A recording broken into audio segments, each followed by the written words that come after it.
కారులో షికారుకెళ్ళి పాల బుగ్గల పసిడి దాన బుగ్గ మీద గులాబీ రంగు ఎలా వచ్చెనో చెప్పగలవా?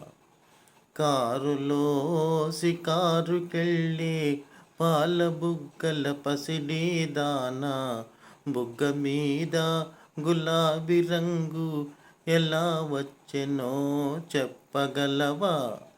నిన్ను మించిన కన్నెలెందరో మండుటెండలో మాడిపోతే, నిన్ను మించిన కన్నెలెందరో మండుటెండలో మాడిపోతే, వారి బుగ్గల నిగ్గు నీకు వచ్చి చేరెను తెలుసుకో.